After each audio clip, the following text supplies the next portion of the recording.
This is subcutaneous abdominal fat, and this is visceral abdominal fat and also subcutaneous.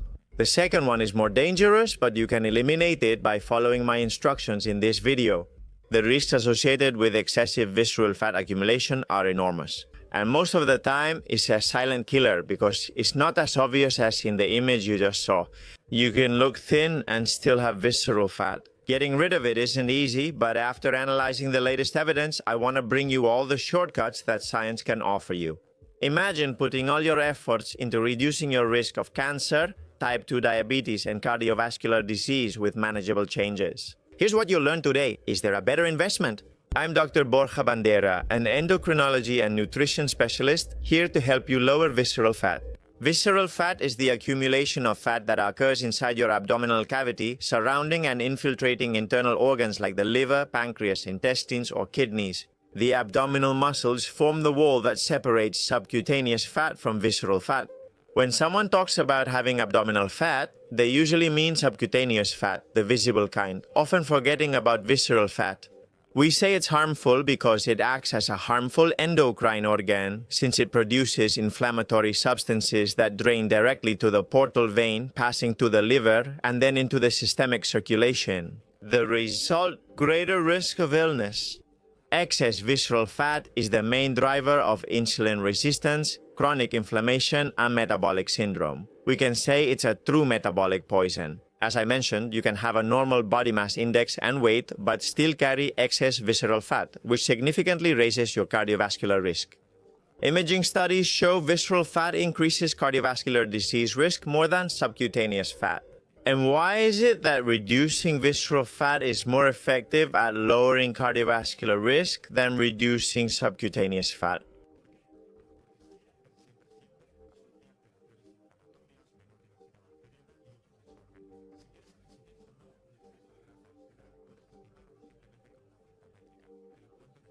But are you waiting for me to answer the next question, Borja? Why do I store visceral fat? What parts of my nutrition or lifestyle are causing this problem? No foods increase visceral fat, true or false? I'm sure you've considered it. Well, what we know is that there are nutritional and behavioral patterns that make it more likely for you to store fat in the visceral compartment and less in the subcutaneous one, even with the same amount of calories consumed. So in a way, yes, there are. And these are the main culprits you should avoid. First, simple sugars in all their forms, especially liquid fructose. Fructose doesn't require insulin for its metabolism and greatly increases visceral fat deposits, especially in the liver. But no, we aren't referring to the fructose in fruit. You know exactly which products we mean: commercial sauces, soft drinks, sugary drinks, juices, etc. Alcoholic drinks contain ethanol, which is metabolized into acetaldehyde and processed by the liver. While your body is detoxifying from alcohol, and this takes several hours, lipolysis stops immediately because the liver prioritizes eliminating this toxin. So what happens if you drink at lunch and dinner? Well, your body uses less and less fat and starts accumulating it in the visceral compartment as well. Refined flours, white bread, cookies, pastries, breakfast cereals. They cause a temporary hyperinsulinemia, which activates fat-forming mechanisms and inhibits lipolytic mechanisms. More fat builds up in the visceral area, especially when saturated fats are combined with refined carbs, creating ideal conditions for visceral fat accumulation. An example would be fried meats, processed pizzas, especially ice cream, which are dairy and sugars, and red meats with French fries. Sounds familiar, right? It's basically what most people eat most of the time. Fortunately, there's a clear solution to all this. And after reading dozens of articles about visceral fat, I'm bringing you a step-by-step guide to reduce it to less than 50% of what you started with in a few weeks. Get a pen and paper. We're giving ourselves at least 8 weeks during which we could achieve significant changes. And the workflow is going to be very simple. We will only implement actions with strong evidence and that are cost-effective. That is, there is an investment of effort that brings clear benefits. First, gradually reduce sugar and at the same time gradually increase protein. The dietary factor that has the most direct influence on the accumulation of visceral fat is it the percentage of calories in your diet that come from simple sugars? When this percentage exceeds 20 to 25%, that is, goes over 400 calories. On a 2,000 calorie diet or consuming 100 grams of sugar daily, you're likely gaining visceral fat quickly. And this is a dose-dependent relationship. The more sugar, the worse. Think about the fact that there are many people out there who get more than half of their daily calories from simple sugars. The only exception to this would be people who train a lot. And when I say a lot, I mean a lot. Over 10-12 hours of weekly training, typical for endurance athletes. Well, one of the first and most effective changes to make is to start removing sugary products and replacing them with whole grain or higher protein products.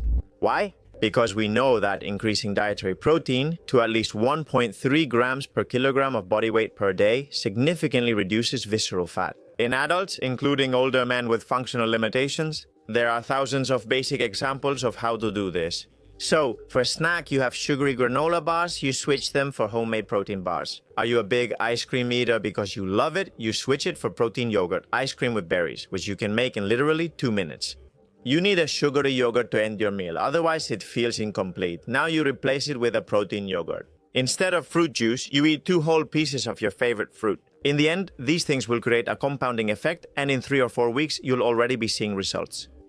Second, limit eating to a 12-hour window for several reasons. It makes it easier to achieve the moderate calorie deficit we want, meaning it helps with those 300 to 500 calories we need to cut out. It increases adherence since many people can do it without feeling like they're fasting. For example, have dinner an hour earlier and breakfast an hour later. Is that easy? That means eating for 12 hours and fasting for 12 hours. Third point, minimize saturated fat and replace it with MUFAs, monounsaturated fatty acids, and omega-3 PUFAs. Like it or not, higher saturated fat intake leads to more visceral fat, especially with low vegetable consumption and a sedentary lifestyle. Sorry to those who are very carnivorous or love eating 12 eggs a day, it's true. It's true that the more saturated fat, the more accumulation of visceral fat. Keep in mind, this happens even with the same amount of calories. A 2,000-calorie diet with 100 grams of saturated fat will create more visceral fat than another 2,000-calorie diet with 10 grams. It means that we should gradually shift to a plant-based diet where the main source of fat comes from 2. MUFAs from olive oil and avocado, plus eicosapentaenoic acid, docosahexaenoic acid, and alpha-linolenic acid from oily fish and seeds. Fourth, add 20 grams of soluble fiber per day. The mechanisms by which soluble fiber helps you are well studied. You reduce your calorie intake. Fermentable fiber like pectin, inulin, or beta-glucan creates an anti-inflammatory microbiota. It reduces the absorption of fat and cholesterol by creating a film in your intestine. Therefore, it's essential, if you're not willing to switch to a less meat-based diet, as a risk reduction strategy. That is, since you're going to consume a lot of saturated fat, at least try to absorb as little as possible.